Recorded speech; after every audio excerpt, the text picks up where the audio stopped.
Sobre el Ecuador. No es Ecuador. Mucho mejor. Muchas veces nos han dicho que vivimos en medio de un paraíso, y pues no se equivocan, y es que la acción de las montañas se patentiza en las regiones bajas, de tal manera que modifica la calidad de la tierra. La acidez vegetal de la descomposición de hojas putrefactas debería acentuar el pH, pero la ceniza arrojada por milenios de erupción volcánica y transformada por la paciencia diligente del agua y del tiempo, alteró en acidez y dio al extenso cinturón tropical que une los Andes con la costa una riqueza incomparable en el mundo. Ya lo dijo el francés Carlos María de la Condamine en el siglo XVIII. Vi por primera vez flores y frutos en pleno campo, y en todos los árboles vi sembrar, arar y cosechar en un mismo día y en un mismo lugar. Son tierras agrícolas que podrían alimentar al mundo entero, y en medio de eso paisajes increíbles. Pero ¿cómo es que hay zonas con desnutrición en el país? Son muy pocas, pero las hay. Es sin duda un país con altos contrastes geográficos y en un espacio reducido, que tiende a determinar el comportamiento del individuo. Es diferente quien despierta todos los días viendo al horizonte, que alguien que despierta todos los días sabiéndose rodeado de montañas. La condición geográfica es muy fuerte, que hasta el propio nombre del país corresponde a la geografía.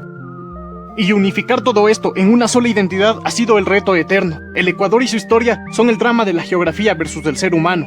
Para resumirlo, los primeros habitantes que llegan a estas tierras vienen desde lugares lejanos entre sí. Desde el norte las tribus mayas, vienen también desde las islas remotas del Pacífico, del Japón incluso, y los caribes que se irían asentando en distintos territorios. Territorios que tenían como protección natural a ríos y montañas, por lo que las guerras eran poco frecuentes.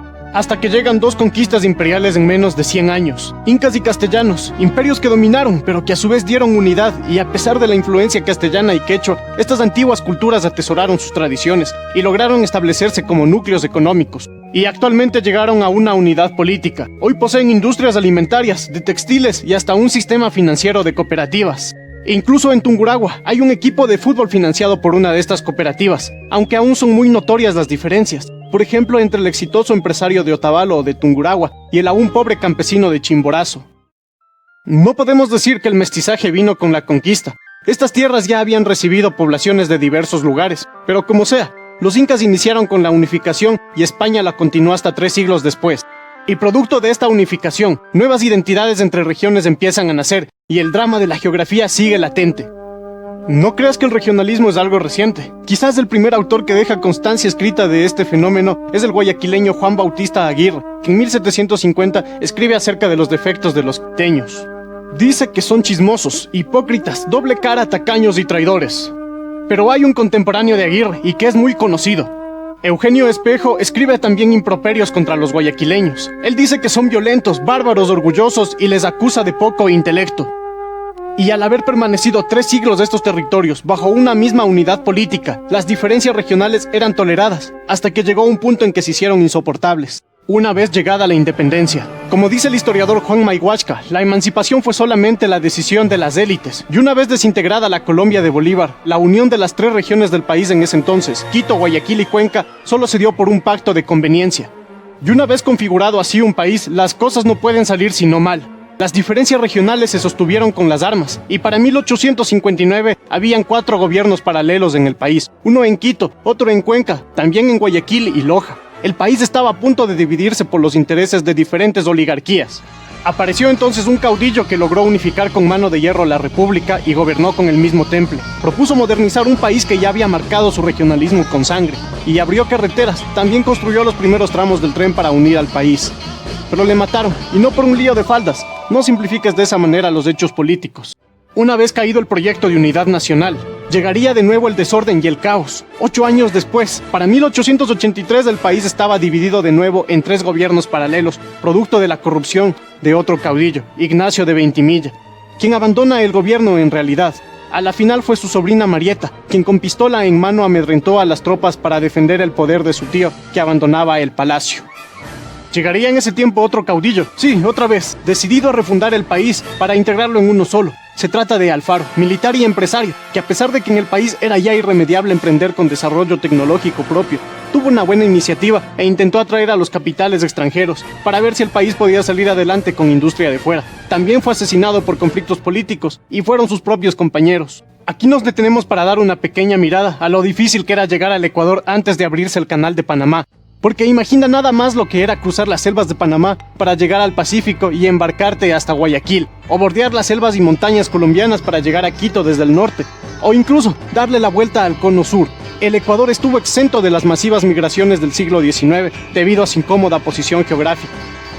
Aunque llegar a Guayaquil era el primer reto en realidad. Para rematar, el viaje a Quito era otra odisea, al tener que recorrer pantanosos terrenos, atravesar las selvas de las riberas que bajaban de la cordillera y ascender a la misma. Una vez hecho todo esto, el camino seguía siendo igual de malo.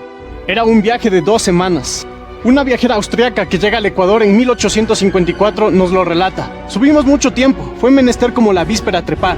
Nunca he visto un camino más malo. A cada paso se corría el riesgo de romperse el cuello. A menudo bajaba de mi cabalgadura. Tuve que andar descalza. Las aguas de las montañas arrastraban nieve. Su nombre era Ida Pfeiffer. Otro viajero de estos tiempos, y que llega en calidad de embajador del entonces presidente de los Estados Unidos, Abraham Lincoln, fue Federico Jauregui, quien recoge una expresión ecuatoriana de ese entonces. Nuestros caminos no son para gente, sino son para pájaros. Pero esto no era todo. Cerca de la actual entrada al Parque Nacional Cotopaxi había un grupo conocido de salteadores de caminos, del que también formaba parte una mujer, por cierto. Este famoso grupo de asaltantes es mencionado en el diario de viajes del francés René de Querret, quien llega en 1853, aunque también lo mencionan otros viajeros, como el polaco Aleksander Holiński. De nuevo estaba presente el drama de la geografía. Llegar al Ecuador y atravesar por él era toda una hazaña, hasta que se completó el ferrocarril en 1908, y unos años después el país iría en caída debido a la Primera Guerra Mundial y la consecuente crisis del cacao. El mundo sufría los estragos de la globalización, aunque el Ecuador recién se estaba conociendo a sí mismo. A pesar del ferrocarril, la mayoría de la población aún vivía en las zonas rurales, y las urbes eran pequeñas. Aparecen en estos años 2 escritos que intentarían describir al pueblo ecuatoriano y a su esencia: Sociología y Psicología del Pueblo Ecuatoriano, de Alfredo Espinosa Tamayo, y Notas sobre el carácter del pueblo ecuatoriano, de Belisario Quevedo, donde se pone de manifiesto las generalizaciones que Espejo y el padre Aguirre hicieron en el siglo XVIII. Además se añade que el serrano es apegado a la tristeza, conservador religioso. Se afirma que el habitante de los Andes guarda su violencia para usarla en el momento preciso y es poco directo, mientras que el habitante de la costa le describen como pasional, alegre, pero vengativo, además de violento. El Ecuador y sus gentes siguieron siendo tan distantes como diferentes durante las siguientes décadas. Solo para que te des una idea, en el censo de 1950, todas las provincias de la Sierra en su conjunto tenían el triple de habitantes que Pichincha, y para el censo de 2010, 60 años luego, ni en su conjunto estas provincias llegaban al total de habitantes de la septentrional provincia. Pero a partir de los 50 y de los 60 es cuando desde el campo las migraciones hacia las urbes aumentan desproporcionalmente, en razón de las reformas agrarias y del efecto económico del petróleo. Empezaron además a operar masivamente las aerolíneas, y los medios de comunicación eran cada vez más deficientes. El Ecuador empieza a conocerse por fin. Había vencido la geografía, y gente de todos los rincones iban hacia las urbes. Ya todo estaba listo para formarse como nación. El país llegaba a la modernidad, formaba una unidad identitaria que se levantaba en las ciudades, las mismas que se expandían de manera incontrolada. Pero el mundo ya estaba hablando de otras cosas, y se planteaba cómo reemplazar a la modernidad, de la que se sentía profundamente decepcionado. Las cadenas materiales ya estaban siendo rotas, y quedaba librarse de las ataduras mentales y espirituales. Los grandes conceptos que daban sentido a la humanidad ya eran negados, y entre esos el patriotismo, pues pertenecer a algo ya era parte del pasado. Ahora lo que importaba era ser la excepción, era la posmodernidad, a la que el Ecuador fue arrojado como un niño a la guerra, al no haber pasado siquiera por un proceso estable de modernidad. Y ya comenzando una nueva era, una vez vencida la geografía y configurado el país como unidad política. Por lo menos desde los años 60 sucedieron 10 golpes de Estado, una treintena de intentos frustrados, 2 dictaduras militares. Hay bonanza porque se explota el petróleo y la clase media creció como nunca, pero crecía desproporcionadamente también la burocracia. Los campos eran abandonados y las ciudades crecieron. Hubieron innumerables crisis por la corrupción e inoperancia. Llegaba la televisión, los teléfonos celulares y era la época de los centros comerciales. El fenómeno del turismo crecía. Hubieron varias protestas y aparece el internet. También se redactan 4 constituciones y se dolariza al país, mientras los ecuatorianos van en masa hasta el extranjero.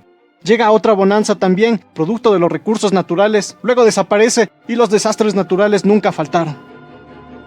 Y en medio de este trance, se sustituyen los caducos símbolos patrios por otros más prácticos acordes a las épocas. En estas 2 décadas ocurren 2 guerras contra el Perú y la selección de fútbol juega 2 mundiales. Similar en estos 2 hechos, jugamos como nunca y perdimos como siempre.